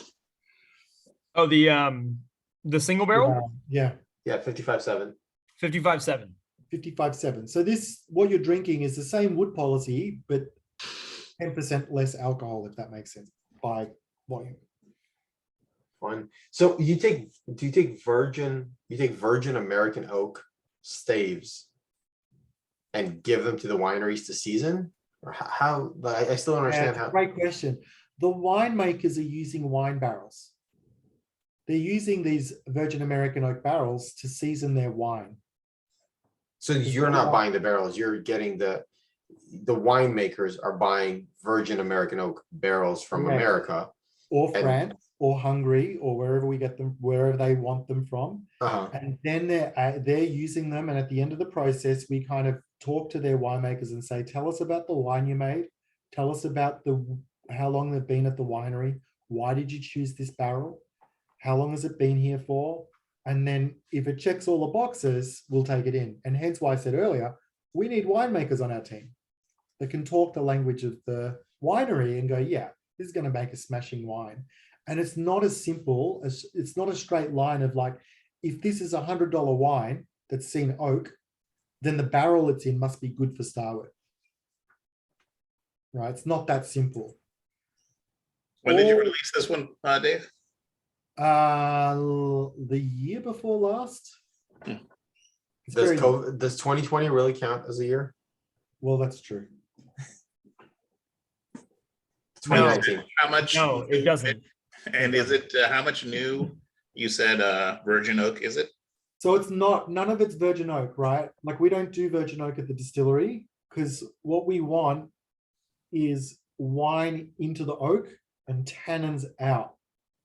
And the tannins go in the wine and some of the wine gets left behind, right? And the reason why that's so important is the reason why Starward is so easy to drink relative to other, if we're talking about virgin oak barrels, like there's a lot of tannin, right? And we can talk about tannin with you. It's not something that we typically sort of put on websites and stuff like that, right? And social media, but there's a lot of tannin in virgin oak, right? And so we just don't think that that's an approachable flavor profile to make Nova with particularly. It's just too much. There's a little bit there, just the just right amount. And the interesting thing too is that tannins are in grapes as well, right? The grape skin and the stems, it's tannic. So we've still got tannins, but they're actually grape tannins, not oak tannins. And that's what that with Nova and Ford is that mid-palate grippiness, like the Kentucky Chew kind of thing that goes on. That's more wine flavors and tannins than it is oak tannins. Okay, so to be clear, and I thought I missed it. I heard Vadim talking about new virgin oak, Vadim, or what was that? Not a new oak. It's if there's ever such a thing, there's semi-virgin oak barrels. I don't know if you can be. Well, actually, we'll just leave that alone. I said it when I said, how's this American oak, but it's a red wine cask? That's where the virgin oak question came from. And I was asking if Starward sources virgin oak, and Dave said, no, it's actually the wineries that source virgin oak barrels from America, age their wine, and then Dave buys them. Then we buy them. So it's secondhand barrels. These barrels. So you don't have you essentially don't source any barrels yourselves outside of the wine partners that you have in Australia. That's absolutely correct. And Brilliant. up until Okay. 2-3 years ago, we didn't even source ex-bourbon barrels. And with those, Dave, you're going to be able to do an STR or a steam, or maybe they're going to be still have some liquid in them that you're just going to dump and it's not turned in vinegar. Correct. So that's steam, and the last bit you said are the same thing, right? So we just dump out any residual wine, give it a rinse, steam it, and fill. STR, and then there's a third for single barrels, particularly. There's a third style that we kind of release in the United States because you're American, which is basically fresh fill, right? So it's the wet filled whiskey transferred, the contents of which is then transferred into an STR for a finish. So walk me through that again. So we fill it fresh, no STR. It's like a Fill double it fresh into an ex wine cask. No, it's a fresh ex. So when I say fresh or wet fill, right, that's basically from the winery to the distillery, still wet. We fill it, age it for 2.5 to 3 years, and then empty it out, transfer the contents into a brand new STR barrel from the winery. So it's whiskey in a wine. It's whiskey finished, aged in a wine cask, and then finished in an STR cask. STR wine barrel, yeah. Aren't all STR casks wine casks? I think they are. I think that's like the Jim Swan method.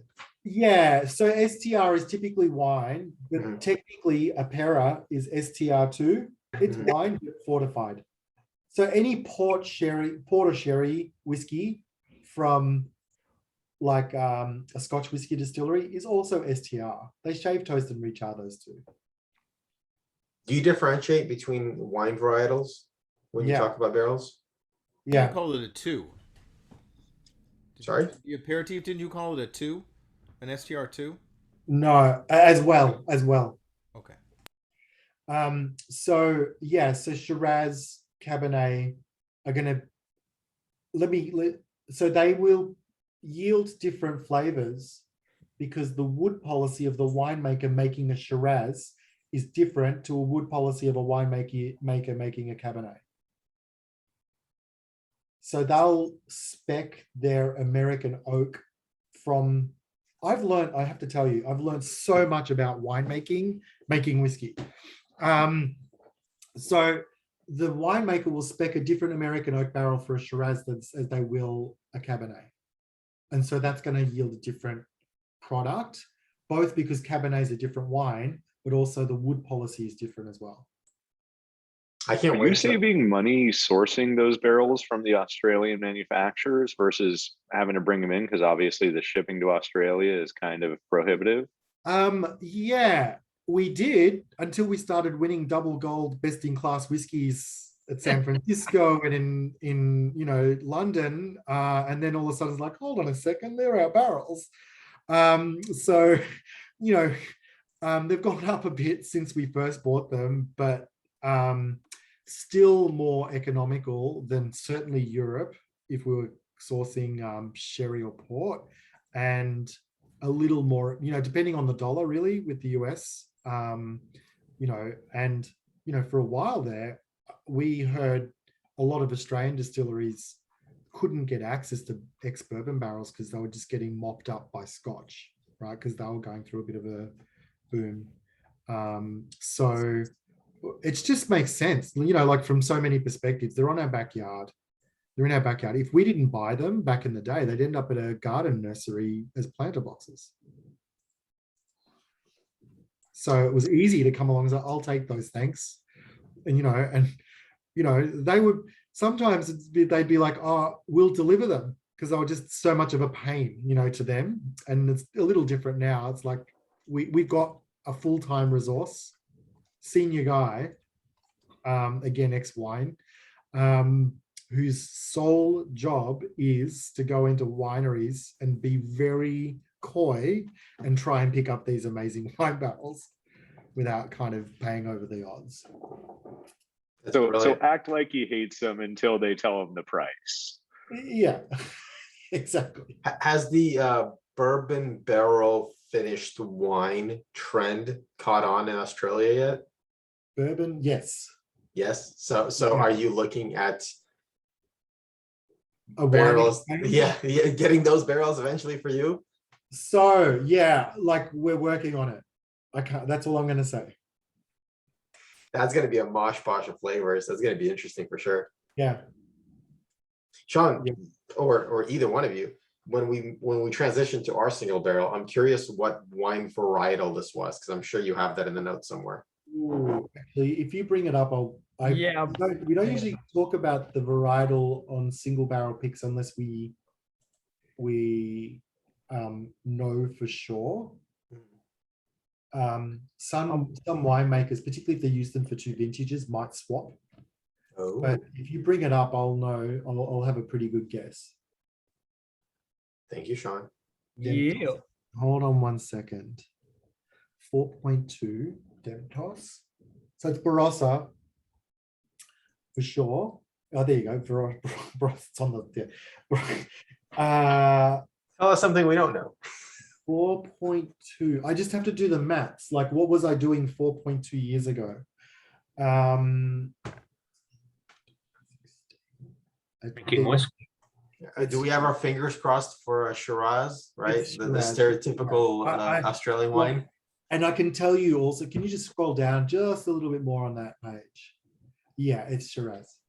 How do you know?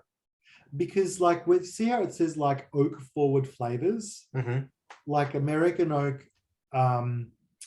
big American oak in Australia is used for Shiraz, as opposed to American oak, like subtle toasted characteristics being more for like Cabernet and blends. Hmm. But Being like like that, like the sweet spice cherry raspberry and like full bodied, that to me screams Shiraz. Yeah, the other thing is too, if you have hints of white pepper on the whiskey, that's not our whiskey, that's Shiraz. Cool. Do we have white pepper anywhere? Well, why don't we So try? there's like a sweet, there's a little bit of a sweetness underlying the spiciness. That's the white pepper, right? Yeah, yeah. And look, the sweetness is kind of a trick too, because sweetness can come from a few places, particularly with American oak. Obviously, there's the oak vanillin kind of aspect to it. It can be the fruits kind of giving off that sweetness. Malt for a lot of people kind of just instinctively, like from a how can I put it, like an olfactory memory perspective, comes across as sweet. If you've had like malted milkshakes, you just think of malt as sweet. But you put this through, like, if we were to measure the bricks, the sweetness of it, it's not sweet at all, right? So it's all perception. It's all olfactory. Real quick, Dave, compared to just curious, is there significance to barrel number versus cask number? Because I have the Wally's single cask here and it says cask number 3330, whereas this one says barrel number 5 digits. Yeah, okay. So it's basically an arm wrestle at the distillery. And it depends who's talking to the designer.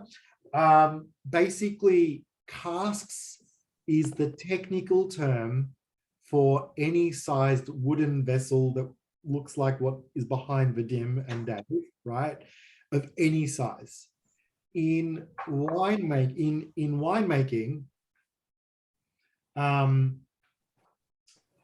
so that's in whiskey world. A cask is the wooden vessel, and then you have different sizes.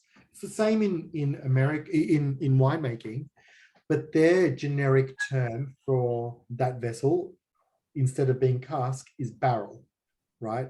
And then the way that they define them is either barrique or hogshead or octave, right? Like we do. Octaves are obviously also in the world of whiskey. So we're trying to kind of, I think, this is my view. Last time I checked, I was the founder. A whiskey that's been aged in something that had wine, a wooden vessel that had a wine in it, is a wine barrel, right? And so we should kind of stick to, basically wine barrel releases, right? A whiskey that has been in anything else but a wine vessel should be a cask. So, as an example, it's tawny cask, wine barrel, ginger beer cask, wine barrel, right? And so that's kind of my broad rule of thumb, but I kind of interchange.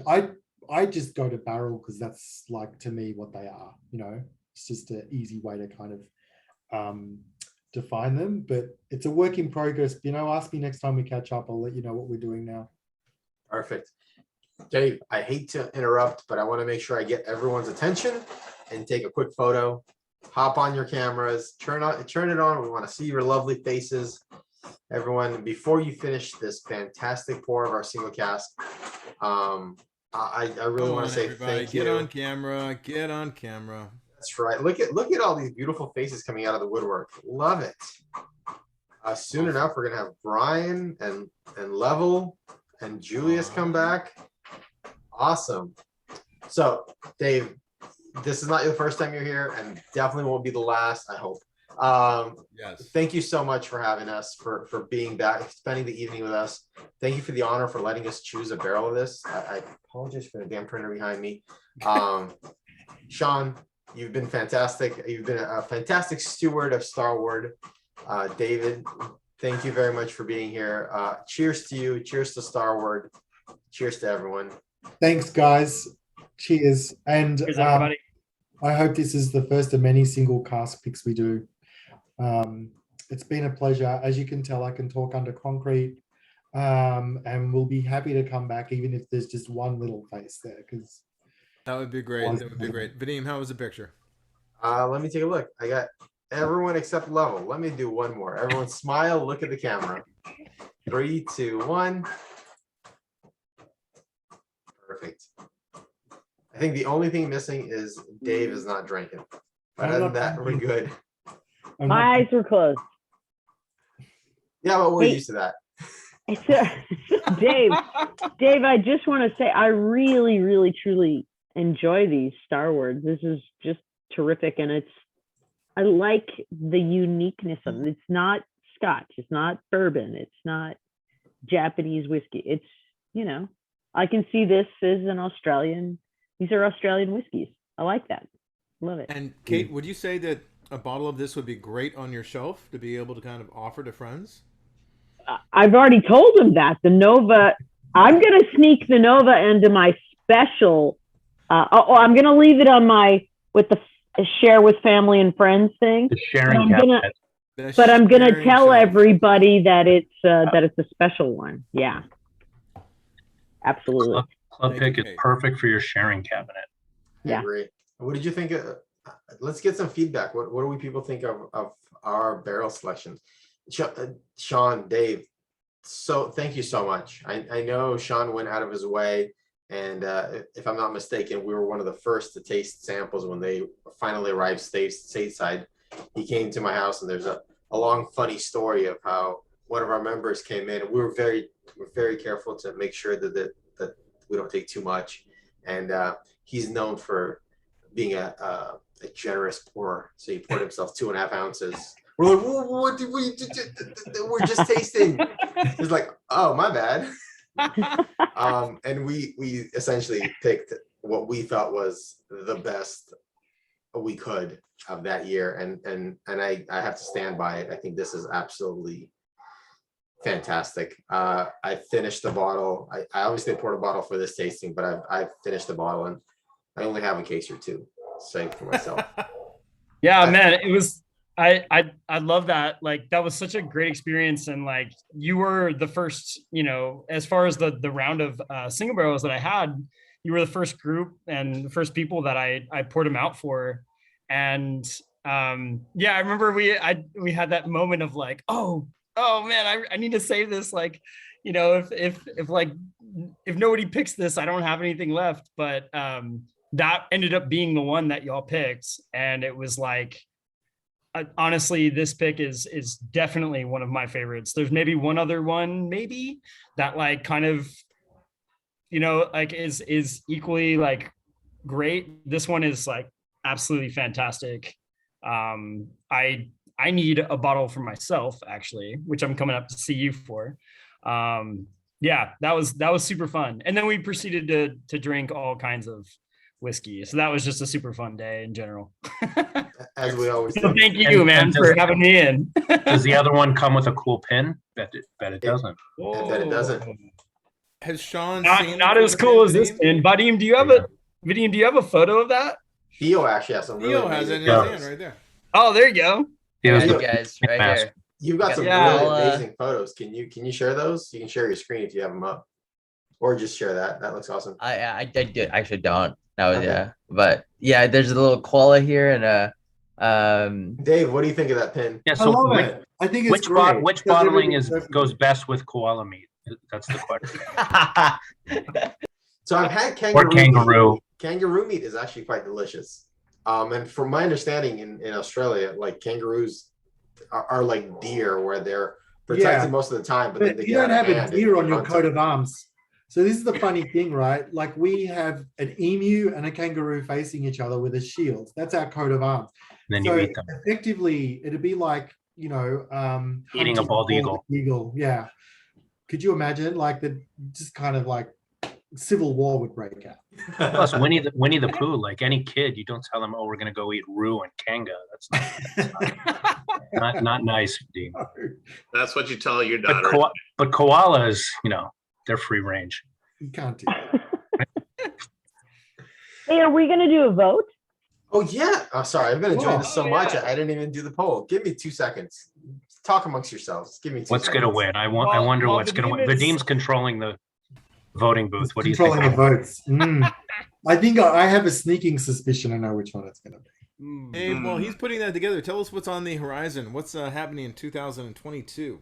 So, there's some really exciting LTOs, limited releases that are coming to market. We've got, as Maddie mentioned, we've got our first ever peated finish. And I love peated whiskies. My middle daughter's name's Isla, right? So I haven't even tasted this. It's crazy because, Where's the peat from, Dave? Well, the peat, it's peated whiskey. It comes from a distillery beginning with L and ending in Agavulin. Ah, okay. But I didn't say the brand. Nope. Got it. Oh, is it a quarter cask? So, can I vote? I can. Yes, vote. please. Yeah. Did you get a sample of our barrel pick, or you? I got a sample of barrel Oh, you pick. have it. Okay, awesome. So that's coming, Dave. We've got the very first ever ginger beer cask release coming to the United States. And for you guys, that probably doesn't mean much, but this whiskey has got cult status in Australia now. Basically, we can never keep up. We can never, ever keep up with demand for it. We have to put it in a ballot, and you have more chance of getting into Harvard statistically than you do of getting one of these bottles. Nice. So this is coming, that's coming for World Whiskey Day. And then we have another release coming, which is basically our first single estate release. So this is all wine from one winery. And it's a really important winery for me because it's the first barrels that we actually released. Let me say it differently. Nova's first release was all from this winery. That's So wonderful. it's kind of like going back to the heritage. Yeah. OG batch of Nova. The winery is called Yalumba, amazing family-run winery. Their flagship, their premium Shiraz, is aged in quarter casks, octaves. The wine is called Octavius. And so we're coming out with the Starward projects, which is what we call our sort of like limited releases, octave barrels. And so that, Sean, Those are 2022? What do you think? Yeah, early 2022. Okay. And so the ginger, you said is going to a festival. But how many bottles are going to be hitting the entire United States? And is it going to hit the California first, or is it going to be just? I'm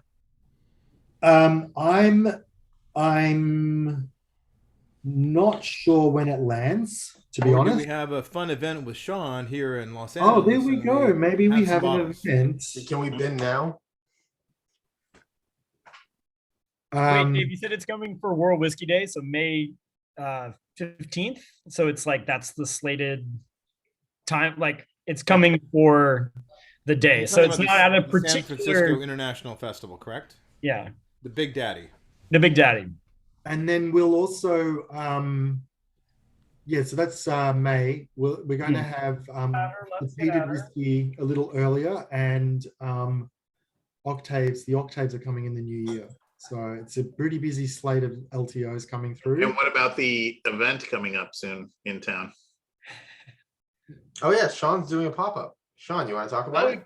Yeah, absolutely. 100%. So we are doing a pop-up. Dave will be there.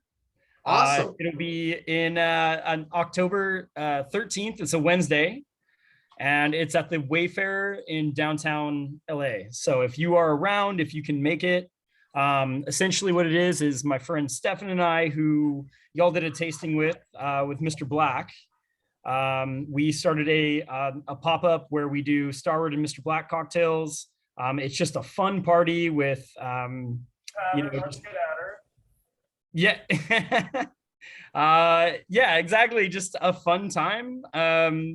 And Dave will be there. And if you want to come hang out, it's from 6 to midnight, Wednesday, October 13th. So come on down. Wayfarer has a really great rooftop. They also have a speakeasy in the basement, and that's where we're going to be popping up. So it's going to be a cool event, fun time. Everyone's, a lot of people come out for it. So come party, come hang out. Anna and Adam, we're going to get Sean and Stefan up to Seattle to do a little Joey pop-up. Yes. Which will be Vadim. Vadim just comes along as a groupie. Yeah, we all would like to be able to do that. Sean, is this, you say the Wayfarer, you said it kind of casually for those of us who are not that familiar with downtown. So is this the Wayfarer downtown Los Angeles, which is on like Flower Street? Yes, thank you, David, for calling that out. Yes, it is the Wayfarer Hotel on Flower Street, downtown LA. I believe it's on 8th and Flower. 813 Flower Street. That's it. There you go. Sean, you're in our group, right? You can post all the details in there, right? Yeah, absolutely. We actually, Stefan just texted me the flyer with all the info as well. So We'll all be there go set up. after 9 p.m. because we have a tasting 7 to 9. So we'll be there right after 9.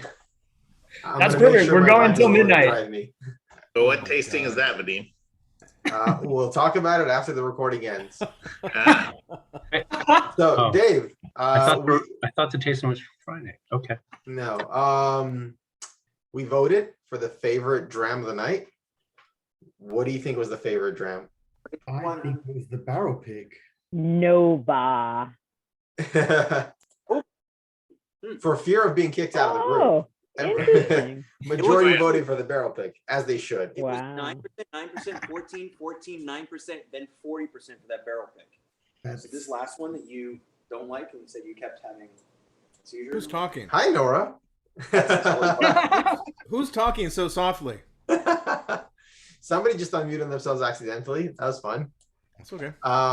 Yeah, so barrel pick got 10 votes, and then all the other ones got 2 to 3 votes each. So there wasn't a bad one in the bunch. That's pretty impressive. Yeah. I mean, even the Manhattan got some that call was out. great.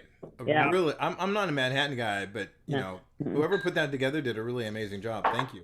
That Thanks, was Sean. great. The Manhattan is pre-bottled, actually. It's from the distillery. So I want that to came try from the Australia. Yep. Yeah, Yeah. We had to kangaroo it over. we have pre-batched cocktails for sale in Australia. We've got a Manhattan. We have an old fashioned. We've got a Boulevardier and a coffee old fashioned with Mr. Black. Yeah. And a Negroni, right? Oh yeah, that's right. Well, that's the Boulevardier. Yeah, the whiskey. Oh, Negroni. Boulevardier, yeah. So I want heard to try the Nova with the tawny port instead of sugar in an old fashioned. And what did he call it? The tawny fashion or something? What do you call it? The tawny old fashioned. The tawny Starward is really good too. That sounds really good. Yeah.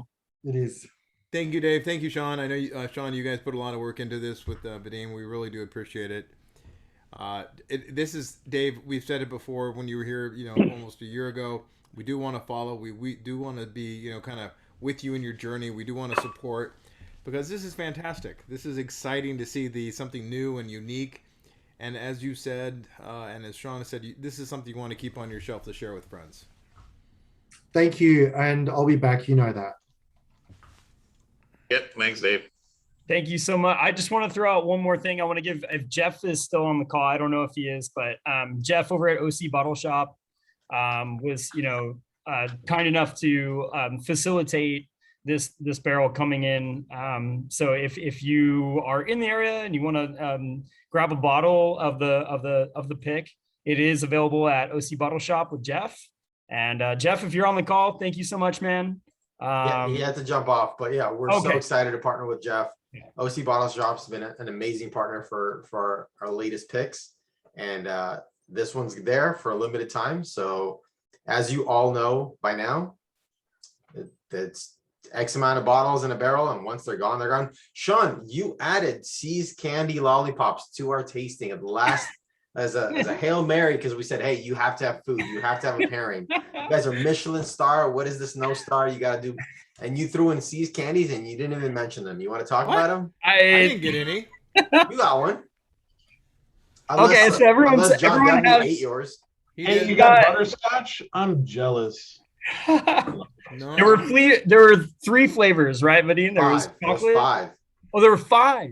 Yeah, it's coffee, vanilla, butterscotch, and then chocolate and something else. Well, if you didn't enjoy them with your whiskey, enjoy them now, or enjoy them whenever you'd like. Those are just, compliments of Starward. So, have some fun. The original idea was we would tell everyone at the beginning of the tasting to unwrap it. And then as you drink your whiskey, you take a sip of your whiskey, you write your tasting notes, then you lick the lollipop, and then you sip your whiskey, and then you have different tasting notes and see which whiskey pairs best with whatever. And everybody had a random lollipop. So Look at what Kate's doing. Or you dip it in your whiskey, whatever works. But now we forgot to do all that, and we had an amazing time, and this has been fantastic. So thank you for the effort, Sean. Hey, we happy appreciate to do it. it, man. And Anytime. Sean helped design those pins that include our logo and Starwood logo and our mashup. And I think those pins look absolutely fantastic. Those are a collector's They're item. amazing. For sure. So make sure you grab your bottle today. Only those who have this bottle will have this pin. So I'm gonna have a bunch of these pins Oh, you because mean I have a the bunch of pin these that's bottles. sitting on the tag here, Vadim? Is this Yeah, the pin you're talking Bino. about? Oh, okay. Sorry, I didn't pay attention to it before. I only mentioned it like 3 times. It's all good. Yeah, but it's you. And he's not listening. You remind me of someone. What? Who, Vadim? Yeah. Dave, Word thank you so star. much for spending the evening with us. We really appreciate it. We know you're 3 hours ahead, so you're just past midnight. We want to be respectful of your time. So we appreciate you taking the time, building an amazing brand and putting out amazing whiskey, and still making time for little old clubs like us. So thank you so much. No, it's a pleasure. Thank you so much, guys. We'll catch up soon. Absolutely. We look forward to seeing you in LA. Okay, take Cheers. care. Great. Cheers, Dave. Thank you all. Bye. Bye, Sean.